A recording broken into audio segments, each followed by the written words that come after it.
এবাৰ ration card ব্যৱহাৰকাৰীলৈ এটা সুখবৰ ৰাজ্য চৰকাৰৰ। ৰেচন কাৰ্ড ব্যৱহাৰকাৰীক ইমান দিনে কেনেকৈ ঠগি আছিল সুলভ মূল্যৰ দোকানীয়ে, সেয়া বুজাই দিলে মুখ্যমন্ত্ৰী ডক্টৰ হিমন্ত বিশ্ব শৰ্মাই। বছৰত দুবাৰৰ ৰেচন কেনেকৈ ঠগি খাইছিল সুলভ মূল্যৰ দোকানীসকলে, সেয়া বিতংভাৱে বুজালে মুখ্যমন্ত্ৰী ডক্টৰ হিমন্ত বিশ্ব শৰ্মাই। এতিয়াৰে পৰা ৰাজ্য চৰকাৰে নতুন নিয়ম বান্ধি দিছে সুলভ মূল্যৰ দোকানীসকলক।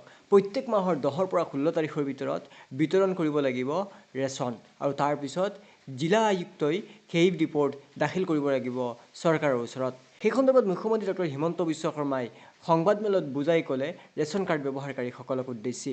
কি ক'লে মুখ্যমন্ত্ৰী ডক্টৰ হিমন্ত বিশ্ব শৰ্মাই সুলভ মূল্যৰ দোকানীসকলে থকা সেই প্ৰচেছটো সন্দৰ্ভত এবাৰ দেখুৱাব বিচাৰিছোঁ, চাওঁ আহক। আমি কাম এটা কৰিব খুজিছোঁ। আমাৰ যিবিলাক গাঁৱত আমি ৰেচন কাৰ্ডৰ কথা ওলোৱাৰ কাৰণে আমি কৈছোঁ, ৰেচন কাৰ্ডত যিবিলাক মানুহে ৰেচন পায়, আগতে কোনটো দিনা পায় কোনো ঠিক নাছিল। সেইকাৰণে ৰেচনৰ দোকানীবিলাকে কি কৰে, বস্তুটো ঠেলি মাহৰ শেষলৈকে লৈ যায়, 28-29 তাৰিখলৈকে লৈ যায়, লৈ পেলাই 2 তাৰিখে দি দিয়ে। তাৰমানে মাজৰ এটা মাহ নোহোৱা কৰি দিয়ে। আৰু সেইটো তেওঁলোকে বৰ ছিষ্টেমেটিকেলি কৰে। জানুৱাৰীত তেওঁলোকে 7 তাৰিখলৈকে ঠেলে, ফেব্ৰুৱাৰীত 10লৈকে ঠেলে, মাৰ্চত 13লৈকে ঠেলে, এপ্ৰিলত 16লৈকে ঠেলে। এনেকৈ তেওঁলোকে বছৰটো ঠেলি 6 মাহ হোৱাৰ লগে লগে এটা দিন তেওঁলোকে মাহৰ লাষ্টলৈকে লৈ যায়। লোৱাৰ লগে লগে মানুহে ভাবে 28 তাৰিখে পোৱা বস্তু 1 তাৰিখে পালোঁ। মানুহে হিচাপ কৰি নাথাকে যে 12 মাহ পালোঁ নে নাই। এভাৰেজ আমাৰ গাঁৱত 2 মাহৰ ৰেচন কাৰ্ডৰ চাউল বহু সময়ত তেওঁলোকে বিক্ৰী কৰি দিয়ে, আৰু আমি ধৰি থাকোঁ।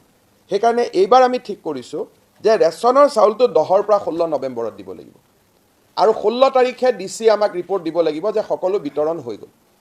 চ' এইটোক আমি নাম দিছোঁ অন্ন সেৱা সপ্তাহ। এই মাহত আমি পাইলট আৰম্ভ কৰিম, জানুৱাৰীৰ পৰা ইয়াক আমি ষ্ট্ৰিক্টলি ইমপ্লিমেণ্ট কৰিম যে 10ৰ পৰা 16তে ৰেচন পাব লাগিব। 16 তাৰিখৰ পিছত আৰু ৰেচন নহ'ব, আৰু 10ৰ আগতো নহ'ব। নিৰ্দিষ্ট দিনত হ'ব, যাতে মানুহে 17 তাৰিখ হ'লে আমাক কমপ্লেইন দিয়ে যে মই ৰেচন নাপালোঁ বুলি।